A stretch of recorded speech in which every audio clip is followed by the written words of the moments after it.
Só aqueles que acreditam em milagre, só aqueles que acreditam em cura, só aqueles que acreditam em salvação, libertação. Faz barulho para o diabo ouvir. Crie uma atmosfera de milagre, porque o Deus do impossível está aqui. Essa é a verdade que vai deixar o diabo engasgado de raiva. O seu improvável, o seu impossível vai se tornar real em nome de Jesus. Eu quero falar hoje sobre fé. Duas coisas que eu gosto: fé, milagres e sobrenatural. Três palavras que mexem comigo. E eu estava preparando essa mensagem. Hebreus capítulo 11, versículo 1, texto muito conhecido. Ora, fé é o firme fundamento das coisas que se esperam e a convicção plena dos fatos que não se veem. Pai, essa tua palavra, uma pequena palavra, mas que move montanhas, uma pequena palavra que ativa o sobrenatural, uma pequena palavra que estimula o nosso interior, uma pequena palavra que nos leva a crer, a acreditar que tudo é possível, que nada é barreira, nada é impedimento para o Senhor vir. Nós queremos sair ativados com a nossa fé, Pai, crendo que hoje é o dia. Se não for hoje, amanhã vai ser o dia. E se não for amanhã, depois da manhã vai ser o dia. Mas uma coisa é certa: o dia do Senhor, da nossa cura, da nossa salvação, do nosso milagre, vai chegar, vai se manifestar. Seremos curados, seremos libertos, seremos transformados, viveremos coisas incríveis e todos irão testificar a bondade do Senhor sobre as nossas vidas. Queremos agir não pelo aquilo que nós vemos, mas nós queremos caminhar, se movimentar, ir na direção daquilo que nós cremos, porque existe um fim proveitoso, existe uma porta de escape, existe uma saída, existe provisão do Senhor, porque o Senhor é o nosso Pai, nosso protetor, nosso provisor, e nós temos uma identidade do Senhor, somos seus filhos. E essa noite, através da nossa fé, nós iremos assumir a nossa identidade. Filho não pede por favor, filho não pede licença, filho tem acesso, filho tem direito, filho tem herança. E nós iremos nos posicionar nessa verdade em nome de Jesus. Se essa é a sua verdade, diga amém. Queridos, fé é uma pequena palavra que pode mudar qualquer situação, uma pequena palavra que pode abrir caminhos, destruir inimigos, restaurar pessoas que se encontram enfermas, uma pequena palavra que pode realizar o impossível, o improvável. E a fé, ela não precisa de intensidade. Você não precisa de uma intensidade de uma fé para você viver um milagre. Você não precisa ter muita fé. Você precisa ter, me ajuda a pregar, você precisa ter, porque Jesus ensina lá em Mateus capítulo 17, versículo 20, está lá, os discípulos interrogam a Jesus porque eles não conseguiram expulsar o demônio do menino que o pai trouxe. E Jesus falou assim: por causa da sua pequena fé. Mas ele fala: se você tiver a fé como um grão de mostarda, você vai dizer e dar uma ordem ao monte: sai daqui, seja arremessado ao mar, e assim vai acontecer. Quantos já viram aqui o tamanho de um grão de mostarda? Pequeno, muito pequeno. E Jesus disse: se você tiver essa fé desse tamanho, então não é quantidade de fé, é simplesmente você ter fé, porque fé não é tamanho, fé é algo que você tira do seu interior, acredita, se move através da palavra e você vai viver o seu milagre. Kenneth Hagin, que ele conta que ele estava há 6 meses no hospital, acamado, ele tinha uma anomalia no coração, ele tinha uma doença incurável no seu sangue. E ele estava lendo essa passagem. Quando ele terminou de ler essa passagem, ele virou, fechou a Bíblia e falou para Deus: Deus, eu quero dizer uma coisa para o Senhor. Eu tenho uma fé do tamanho de um grão de mostarda, e eu vou exercer o que a tua palavra diz. Hoje essas 2 enfermidades no meu corpo, elas são um monte. Como o Senhor falou, se eu tiver essa fé, posso dar uma ordem? Eu vou dar uma ordem agora a essas enfermidades: saiam do meu corpo, seja lançado ao mar e de lá nunca mais volte. Com 3 semanas ele estava totalmente curado, estava em casa, começou a pregar sobre cura. 1 ano e meio depois os sintomas voltaram da enfermidade. E ele novamente se moveu pela fé do grão de mostarda. Quando os sintomas retornaram, e no mesma hora ele falou: ó enfermidade, eu disse para vocês que vocês fossem lançadas no mar e de lá nunca mais voltassem. Vocês estão querendo me convencer de que eu não fui curado naquele dia. Eu quero dizer para você, naquele dia eu fui curado, eu não aceito mais o sintoma. Portanto, da mesma porta que você veio até aqui, volte para lá e nunca mais retorne. O que aconteceu? Nunca mais os sintomas voltaram. E ele falou que se ele tivesse feito parceria com a dúvida, com medo, a enfermidade tinha voltado novamente. Mas ele se moveu em fé. Através da fé, antigos alcançaram testemunhos fantásticos. Se você pegar lá em Gideão, ele estava lá malhando trigo no largar, no lugar onde é que pisa uva, escondido, porque os medianitas, eles oprimiam o povo. E Deus aparece para Gideão e manda Gideão se levantar, se posicionar, porque Deus iria usar ele como libertador para libertar o povo. A Bíblia conta que os midianitas que oprimiam naquela época, eles fazem uma parceria com os amalequitas. Essas 2 nações, e bem mais poderosas do que o povo de Israel, se levantam contra Israel. A Bíblia relata como a quantidade deles, como a areia do mar, incontável. Gideão, depois de muito tempo convencido pelo Espírito Santo, colocar à prova, você conhece a Bíblia, ele consegue levantar 32 mil homens para guerrear contra esse exército. Deus vira para ele e fala assim: Gideão, o povo ainda é muito grande, diga ao ouvido de cada um, aquele que tem medo, volte para casa. Quando Gideão deu essa sugestão, os medrosos se denunciaram. 22 mil homens voltaram. De 32, 22 mil homens voltaram. Mas ainda é muito homem, 10 mil homens. E Deus queria mostrar algo para Gideão. Deus queria ensinar Gideão a viver pela fé e se mover pela fé. E ainda fala: Gideão, manda que todos desçam até o ribeiro, e aqueles desprevenidos, desatentos, que soltarem a espada para beber a água, mande ir embora. Descem 10 mil homens e ficam 9.700, largam a espada e colocam as 2 mãos para beber água. Deus vira para Gideão e fala assim: pega esses 9.700, manda embora. Começa a imaginar o que passou no coração de Gideão. 31.700 voltam embora, e ele está somente com 300 para derrotar um exército gigantesco.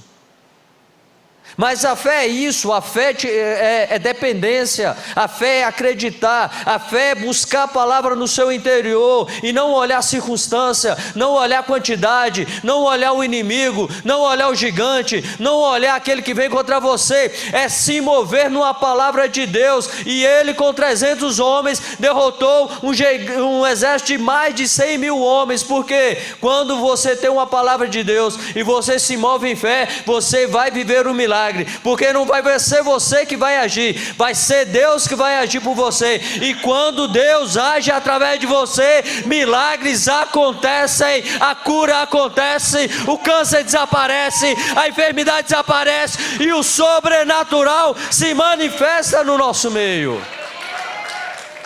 É assim. Outro, Davi, um pequeno menino que tinha experiência com Deus, que foi olhar os seus irmãos, se moveu também pela fé, pautada em experiências que ele tinha com Deus. Um gigante afronta o exército por 40 dias, todo mundo corre, Davi se oferece para Saul e fala a seguinte expressão para Saul: olha a fé dele sendo colocada: o Senhor foi comigo com o leão, o Senhor também foi comigo com o úrsuro, assim o Senhor também será comigo com esse gigante.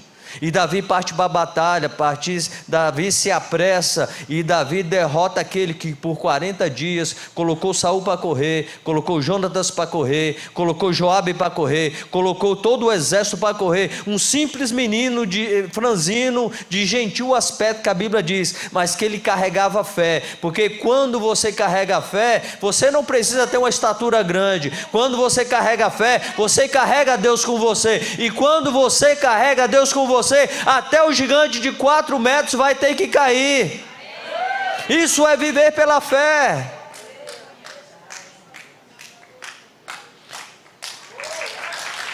Se é para o Senhor, pode aplaudir. Outro antepassado que viveu um milagre pela fé, Josué. Moisés é morto, Deus coloca Josué no lugar de Moisés. Josué assume o local, atravessa o Jordão e chega em Jericó. Quando ele chega em Jericó, o que acontece? A cidade é fortificada. A cidade, o muro da cidade, casas eram construídas em cima do muro. A casa de Raabe era construída em cima do muro. Os espias desceram pela janela de Raabe através de uma corda. E Deus vira para Josué e fala: ei Josué, é o seguinte, você vai dar, por 6 dias você vai dar uma volta, e no 7º dia você vai dar 7 voltas. Os sacerdotes vão tocar a trombeta, você e o povo vão bradar depois que as trombetas tocarem, e a muralha vai cair. Como assim, Deus? Uma muralha cair com um grito? Uma muralha onde uma casa é construída em cima dela? É isso mesmo. Mas aquele que vive de fé, ele não questiona a maneira, ele simplesmente obedece, porque a maneira, a responsabilidade é de Deus. O seu papel é exercer a sua fé. Como vai acontecer eu não sei, mas uma coisa certa, vai acontecer. E como a Flávia falou, se não aconteceu agora, é porque não chegou o final, porque no final sempre vai acontecer o seu milagre, no final sempre vai haver resposta, no final sempre vai haver direção. Você precisa viver pela fé e acreditar que aquilo que você veio buscar no culto Souza, você vai receber, seja para você ou seja para um parente. Se o parente está distante, se o parente está fora do Brasil, eu quero dizer uma palavra, eu quero liberar uma palavra, a palavra de cura, de salvação e libertação vai percorrer pela atmosfera, vai sair do Brasil, vai chegar no Chile, vai chegar na Argentina, vai chegar nos Estados Unidos, aonde a pessoa estiver, a palavra vai chegar nela e ela vai ser completamente curada, porque não existe barreira, não existe dificuldade, e quando você se move pela fé, vai acontecer. Pela fé, a própria Raabe, que era prostituta, era uma impura, ela acreditou, ela se moveu pela fé, ela acreditou que o Deus de judeus poderia inclinar a bondade em relação a ela, e ela acreditou, entregou completamente a confiança, e Deus livrou ela. Ela casou com Saulo. Saulo foi aquele que entrou na genealogia de Jesus, uma mulher prostituta, uma mulher impura, uma mulher errada, uma mulher que era vergonha para a sociedade, entregou a fé dela em Jesus, teve a vida totalmente transformada, e foi uma das que Jesus veio através da linhagem dela. Por quê? Se moveu com fé. Pessoas que se movem com fé, a impureza é limpa. Pessoas que se movem por fé, o sobrenatural acontece. Pessoas que se movem por fé, pode ter tido até uma vida de derrota, uma vida de vergonha, uma vida de destruição, mas o poder da palavra vai transformar completamente a história, e aquele que antigamente era vergonha, vai se tornar exaltado, vai se tornar glorificado, e vai se tornar um representante de Deus aqui na terra. Pela fé Jacó, pela fé José abençoaram seus filhos, liberaram palavras proféticas para os seus filhos, e todas as palavras se cumpriram. A linhagem se tornou poderosa, a linhagem se tornou conhecida, a linhagem se tornou próspera. Por quê? Porque eles acreditaram de que eles eram o quê? A autoridade do Senhor sobre a vida dos filhos, e eles liberaram palavras, e essas descendências foram completamente reconhecidas aqui na terra. Eu estou te mostrando o que acontece quando você se move pela fé. Todos eles foram vencedores, porque acreditaram em algo superior, que se chocou contra os fatos.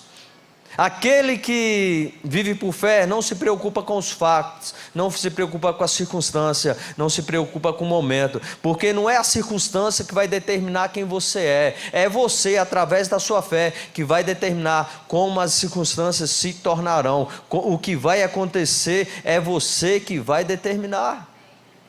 Aprenda uma coisa essa noite, eu quero deixar bem claro ao seu coração, que a fé é a coisa mais racional do mundo, porque se fundamenta nos fatos maiores em maiores fatos e realidades. Eu quero repetir, a fé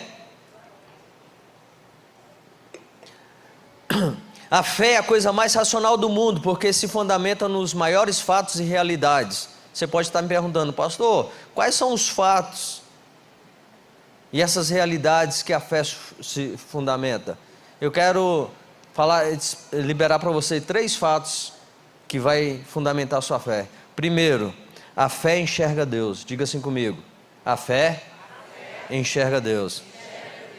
A fé não enxerga o homem, não enxerga a força do homem, não enxerga a capacidade do homem, não enxerga a expertise do homem. A fé não enxerga problema, a fé não enxerga dificuldade, a fé não enxerga gigante, a fé não enxerga o mar vermelho na sua frente, a fé não enxerga o Jordão, a fé enxerga Deus. A fé mostra que o que você precisa enxergar não é o seu problema, é você enxergar Deus. Porque Deus, apesar de ser todo poderoso, a Bíblia relata que o universo cabe na palma da mão dele, e que a terra é estrado dos seus pés. A fé, ela te faz enxergar de que Ele se importa com você, Ele está olhando para você, Ele está vendo o que você está passando. É como diz a música da Cassiane, que diz que... Agora fugiu a música, ô Jesus, deu branca aqui. Não é essa, mas pode ser essa daqui. Na verdade, a música que eu quero falar para você é: Deus está vendo a sua angústia, sabe o que você está sofrendo, fazendo, Mesmo que seja difícil, a ordem é: não pare, porque Ele está vendo, e a qualquer hora, a qualquer momento, Ele vai ver, Ele vai agir, vai levantar do trono dEle e vai liberar uma palavra. Eu quero dizer para você, Deus nunca perdeu uma batalha, não vai ser na sua vez que Deus vai perder essa batalha. A fé te faz enxergar Deus e não a circunstância, não o momento. A fé te faz enxergar Deus no seu futuro, e o seu futuro é extraordinário. Segundo fundamento, a fé enxerga o Calvário. Diga assim comigo: a fé enxerga o Calvário, onde as enfermidades e os pecados foram perdoados. A fé não vê a circunstância, a fé não se move pelo número, a fé se move por tudo aquilo que foi conquistado no Calvário. Lá no Calvário foi conquistada a sua transformação. Lá no Calvário foi conquistado o direito do seu casamento ser restaurado. Lá no Calvário foi conquistado o direito de toda a dívida ser paga. Lá no Calvário foi conquistado o direito de você ocupar lugares maiores. Lá no Calvário foi conquistado o direito de você ser profeta. Lá no Calvário foi conquistado o direito de você não ir para o poço ao meio-dia, escondendo as pessoas. Lá no Calvário foi conquistado o direito de Jesus te encontrar naquele poço e você reconhecer que Jesus não é somente um profeta, mas que Jesus é o Messias, o Salvador, o Libertador, aquele que cura, aquele que sara, aquele que liberta. A fé aponta que lá no Calvário, esse Jesus derramou o sangue dele, morreu, disse diante de Deus: Tetelestai, está consumado, completamente pago. E aí ele chega, entrega a sua vida e fala assim: Pai, nas tuas mãos eu entrego o meu espírito.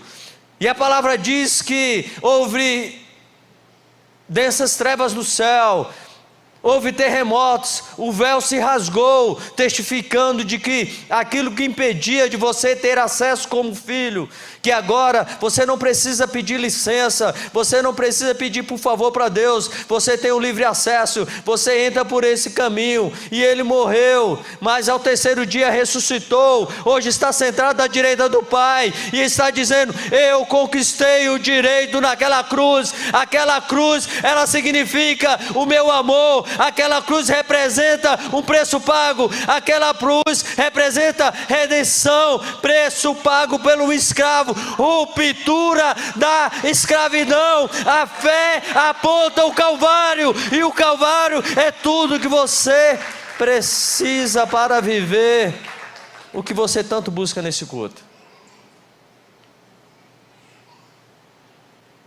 E terceiro fundamento, e antes disso eu quero dizer para você o que o Calvário diz. Em 1 Coríntios 15:55 diz: onde está, ó morte, o teu aguilhão? Onde está, ó inferno, a tua vitória? O aguilhão da morte é o pecado, e a força do pecado a lei. Mas o versículo 57 diz: mas graças a Deus que nos dá a vitória por intermédio do nosso Senhor Jesus Cristo. A fé aponta que o Calvário te deu o direito de você ser vitorioso através da graça que há em Jesus Cristo. A fé enxerga as promessas de Deus e seu cumprimento. Diga assim comigo: a fé enxerga as promessas de Deus e o seu cumprimento. Ela enxerga como mais certo do que os fundamentos da montanha. Tente empurrar uma montanha, tente tirar uma montanha do lugar. Pode colocar 100 tratores, colocar eles numa posição e tentar empurrar a montanha, eles não vão conseguir. A fé te faz enxergar nas promessas e no cumprimento, dizendo que por mais que o diabo tenta impedir de que você viva aquilo que você está buscando, ele não vai acontecer. Toda palavra que Deus liberou, toda palavra que está escrita ao seu respeito, ela vai se cumprir na íntegra na sua vida. Porque a fé vê a realidade invisível e responde a todas elas, apropriando de cada uma, tendo a certeza que é possível que o improvável e o impossível aconteça. A fé enxerga o invisível, a fé enxerga além. A fé, ela não nega a realidade, mas ela declara a realidade da palavra de Deus em relação à situação. Ela não vai negar a realidade, mas ela vai declarar a realidade da palavra de Deus em relação àquilo que você está vivendo. Se é uma situação de cura, a fé vai dizer, ele levou sobre si as enfermidades. Se é uma situação que não tem saída, a fé vai dizer, não tem provação que não fosse humana, mas fiel é Deus, que não permitirá que sejais tentado além do que você possa suportar. Antes, com a provação, ele já preparou a porta de saída, ele já preparou a porta de escape. A fé, ela faz enxergar as promessas. Então esses três fundamentos são essenciais. A fé, enxergar Deus, enxergar o que o Calvário fez e enxergar o cumprimento das promessas, te faz a se posicionar, e a primeira coisa que você vai fazer é eliminar as demais opções. Diga assim comigo, com a minha fé, eu vou eliminar as demais opções. Você só tem uma opção: crer em Jesus e crer no poder da palavra dele. Você não pode retroceder diante de uma enfermidade. Você não pode dar um passo para trás diante de uma dificuldade. Você não pode correr de um gigante. Você não pode se prostrar diante daquilo que se coloca diante de você. Mas você vai dizer o que o salmista diz. Você vai exercer sua fé e vai tirar todas as possibilidades. Você vai dizer, uns confiam em carros, outros confiam em cavalos, mas eu farei menção do nome do meu Deus. Eu não tenho outra opção. A minha opção é ser, como eu disse um tempo atrás, e o pessoal da equipe Souza ficou brincando comigo e mandando figurinha. É você ser o crente grilo.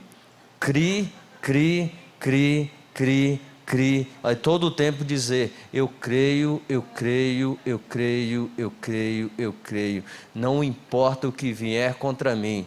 Veio por um caminho, vai ter que sair por 7 caminhos. Ele tem a opção, eu tenho uma opção, confiar, e ele tem uma opção, fugir por 7 caminhos. Vai fugir por 7 caminhos, porque com a espada do Espírito, você vai cortar ele em pedaços, e em pedaços os demônios vai sair por um caminho, por 2, por 3, por 4, por 5, por 6 e por 7. Mas uma coisa é certa, você vai sair vitorioso dessa batalha que você está enfrentando.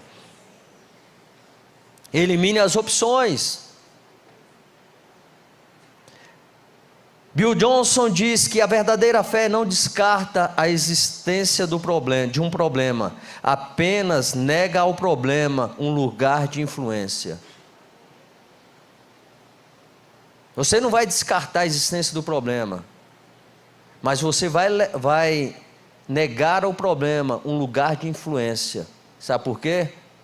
Porque Elohim, Elohim, no controle está o meu Deus.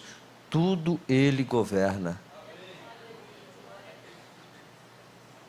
Então o problema não pode te amedrontar, o problema não pode te prostrar, mas o problema ele tem que ser um anúncio de que o seu socorro está a caminho, que Deus vai agir por você. E por fim, a fé é uma expressão interior de confiança em quem Deus é. A fé vem do coração e não da mente. A fé não é ideia, a fé não é um conceito, a fé não é uma religião. Não, a fé é uma expressão interior da confiança de que Deus é quem Ele diz ser e faz aquilo que Ele diz que Ele vai fazer. A fé não é raciocínio lógico, a fé é convicção interior. A convicção de que um paralítico vai levantar de cadeira de roda deste lugar. A convicção de que um surdo vai ouvir, um cego vai enxergar, uma porta vai abrir e um sobrenatural vai acontecer. Eu queria que você ficasse de pé.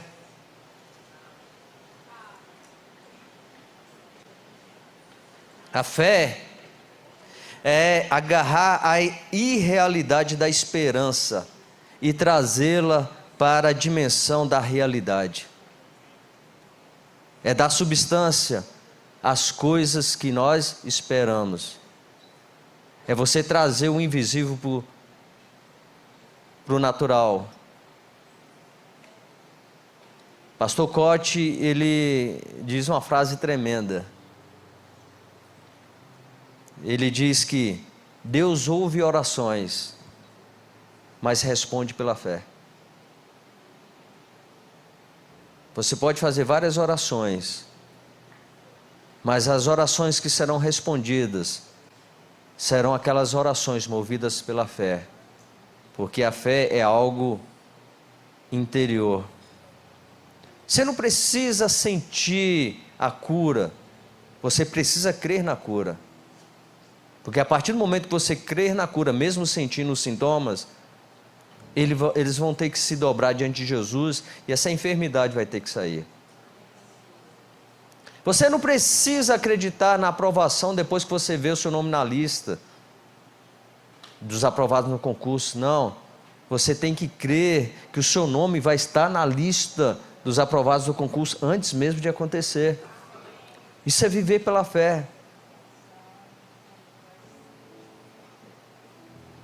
O versículo, fé é o firme fundamento das coisas que se esperam, e é convicção, é certeza, é ausência de dúvida dos fatos que você ainda não consegue ver com os olhos naturais, mas que você consegue enxergar com os olhos espirituais, porque a fé é ver as coisas antes que elas aconteçam. A fé é você ter uma imagem definitiva dominante do que você espera. Você precisa ter uma imagem dominante do seu milagre, porque circunstâncias vão se colocar no caminho, vão tentar te levar a fazer parceria com a dúvida, com o medo, com a desesperança. O tempo, ele às vezes é o nosso inimigo, porque o tempo nos deixa ansiosos. E a ansiedade é ausência de fé. É por isso que Paulo diz, não andeis ansiosos por coisa alguma. Você não precisa ficar ansioso por causa dessa dor. Você não precisa ficar ansioso porque está tendo uma ameaça de que vão te mandar embora do seu emprego. Se isso acontecer, é porque Deus está preparando uma provisão, porque tem algo melhor te esperando. Mas tem pessoas que entram em desespero, porque na verdade não acreditam, na verdade não se movem por fé. Se uma porta está se fechando aqui, eu tenho certeza que uma porta maior vai se abrir logo depois, porque Deus não brinca de ser Deus, Deus não brinca de ser Pai, Deus é Deus e Deus é Pai, e todos aqueles que se movem por fé. É o salmista Davi que diz, esperei confiantemente pelo Senhor, e Ele se inclinou para mim, e ouviu o meu clamor. É buscar algo interior, é trazer a convicção, não pelo raciocínio, mas a convicção pelo coração. E quando esta vem, pode contar os dias, porque o seu milagre vai acontecer. Feche os seus olhos.